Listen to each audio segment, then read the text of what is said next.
Hello, welcome back. Thank you so much for being here. Today, we're going to be talking about 5 luxury makeup items that I do believe are worth the splurge. So this year has definitely been the year of luxury makeup for me. I've never been more intrigued by luxury makeup than I have been this year. But today, I just thought I would share my top picks so far. So first up is a product I've talked about so many times, and this is from Dior. This is the Forever Glow Star Filter. So this was released a couple months ago, kind of like Dior's version of the Charlotte Tilbury Hollywood Flawless Filter, but I think Dior did it so much better. So first of all, the packaging is stunning. You get a pump with this one, which already earns points with me, but this product is so much more of a do-it-all type product than the Charlotte Tilbury. So this product, it is a glow enhancer. You can use it as a base for your makeup, under foundation. You can mix it in with your foundation, or you can use it as a targeted highlight on top of your foundation.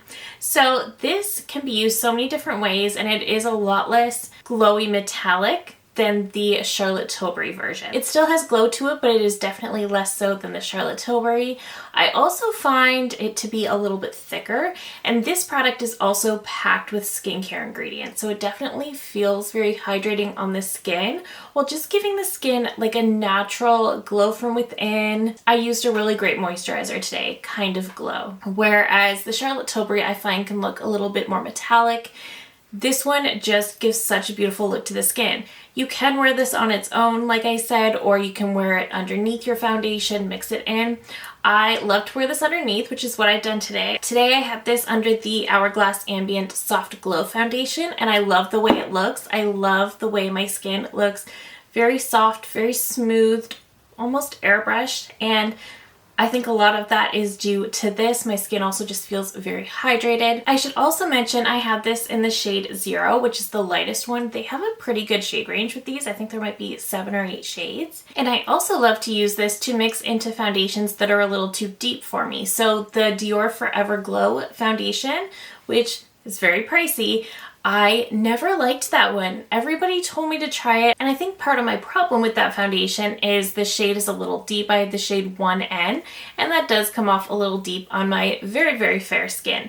When I mix this in, the shade becomes perfect, and it also just sits on my skin so much nicer. So this does work incredibly well with the Forever Glow foundation, if you have that one. I just love how this really does it all while never giving too much glow.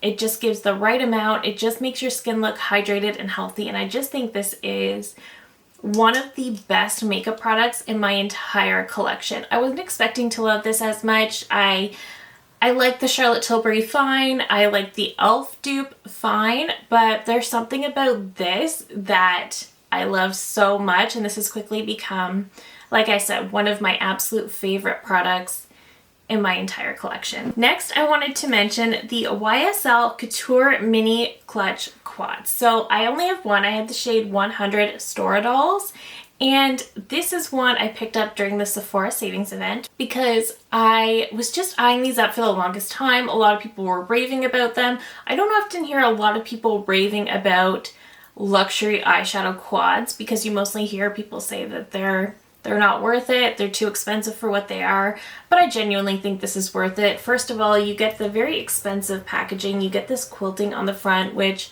really adds to the luxury experience in my opinion. The shades in this particular quad are so beautiful. So this one is a little bit cool tone leaning, but it is the perfect everyday eyeshadow quad. So you do get these 2 shades over here, which are more satins, but they feel sort of like a cream to powder formula. They're so beautiful and easy to blend out. They just look so flawless on the eyes. I typically put this one in the crease and all over the lid, this one on the inner corner, and top it with this one, and that's my favorite go-to look with this quad. It's just so easy.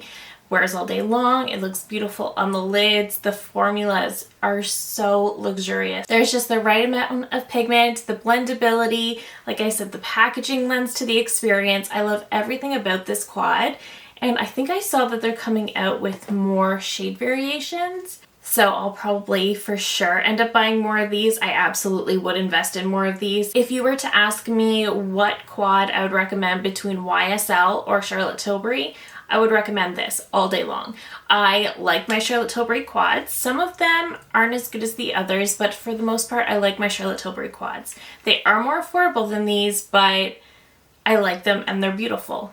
The quality in here is actually so much better though, and the packaging is much more special than the Charlotte Tilbury. So while these are pricier than Charlotte, I would recommend these over her quads because these actually make me feel like I'm getting a bit better of a value.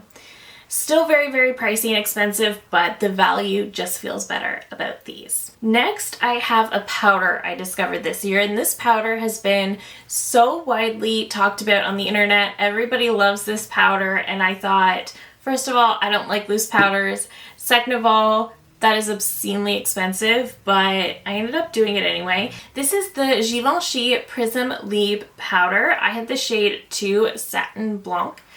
I love this powder. So this is the second lightest one. I think shade 1 is more of like a pastel type shade, which is going to be beautiful for very fair skin. This is absolutely perfect for my skin. No other powder compares with respect to the blurring qualities while also being very, very suitable for dry skin. As a dry skin type, I like to use pressed powders more than anything so I can pick up a little bit on a brush, brush it on my skin and be done. They don't tend to be as drying, whereas I find that loose powders can be a little bit heavier. But that's not the case with this one. This powder is just so incredibly lightweight, perfecting. Like my skin never looks better than when I'm using this powder.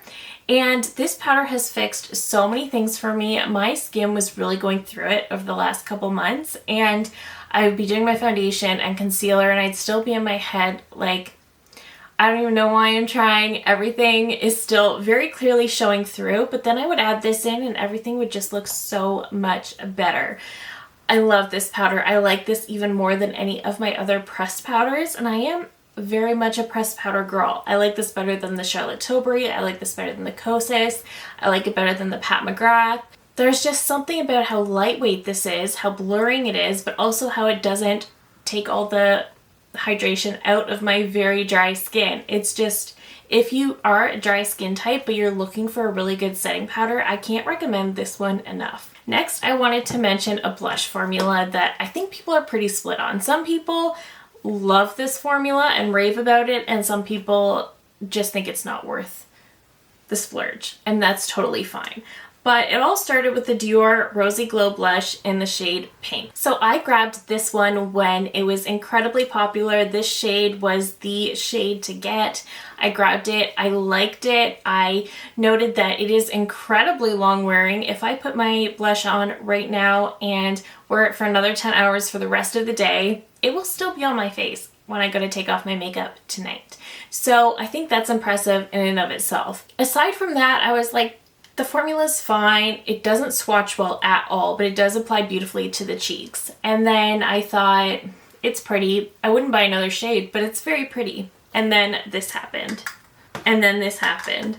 And here I am with 3 Dior Rosy Glow blushes. So clearly I love this formula, and I do find it splurge worthy because I eyed up the shade Rosewood for the longest time.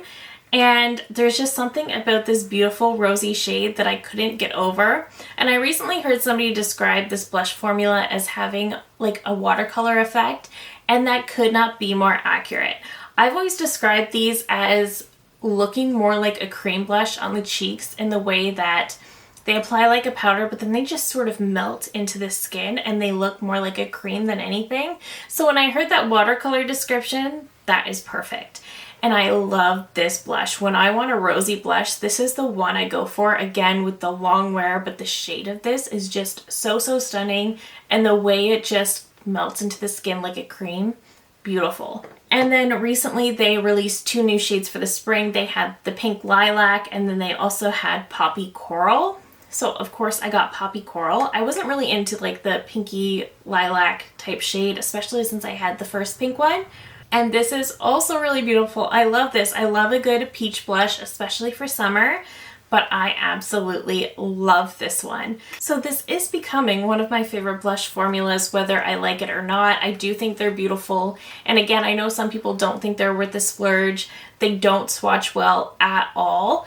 But I love these, especially just for the way that they melt into the skin and end up sitting more like a cream on the skin. I just think that's fantastic, and I truly do love these. I clearly have a thing for Dior in general, but I love those. And finally, the last product I wanted to mention is one that I kind of went back and forth on as to whether I should consider this luxury, but I decided to based on the price point, and that is the Hourglass face palette. So these do come out every year around holiday with different variations. Sometimes they repeat shades quite a bit, so that's something to always be mindful of, but these are such a good value. So this is the Jellyfish from last holiday. This is the Ambient Lighting Edit Sculpture palette. I think this one is from 2021, I believe. And I really do believe these are such a good value. I believe most of the shades that are in these palettes are sold individually, and they're such a good value. And I always say that about these. I don't really recommend buying their stuff individually because these palettes will come out. They did just release 2 this past spring. A lot of them are repeat shades, especially from the Jellyfish, so I didn't bother. But I'm definitely very, very excited about the palettes coming out this fall. So in the Jellyfish, we have a bronzer, we have 2 finishing powders, 2 blushes, and a strobe highlighting powder. This is my favorite of the 2 that I own. So I think Dim Light is in both of the palettes that I have, but the rest of these shades are pretty new to me. These are baked formulas, but they are so beautiful on the skin. I did use this to get ready today. I actually used the bronzer from the Sculpture palette because this is the shade Natural Bronze Light, and I just like it a little bit more than this one.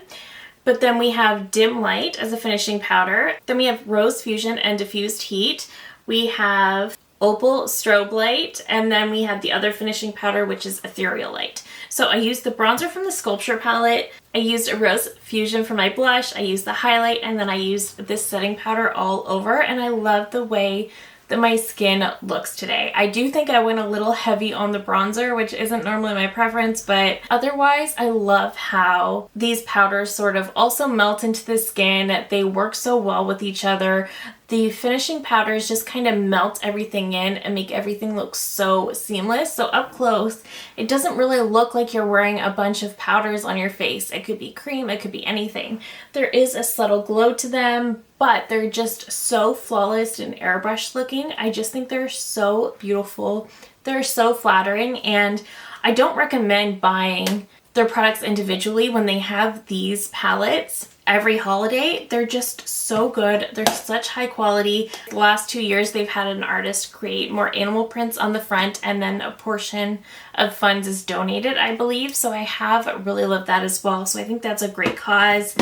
Overall, I just think the Hourglass palettes are so worth it, especially when you consider the value you're getting. The only thing I would say is to consider what palettes you already have and what shades are in those palettes, because you might get duplicate shades. Like I said, I have 2 palettes here and one of the finishing powders is a duplicate. But that is it for me today. Let me know down below some of your favorite luxury makeup products. I anticipate that there will be more of these videos coming later this year as I continue to test and try out some new products. I am still eyeing up the new Chanel Le Beige face palette, the one with the blush, bronze, and highlight. I still think that looks stunning. I'm still eyeing that up. That being said, let me know down below some of your favorite luxury makeup items. Maybe I should try some out.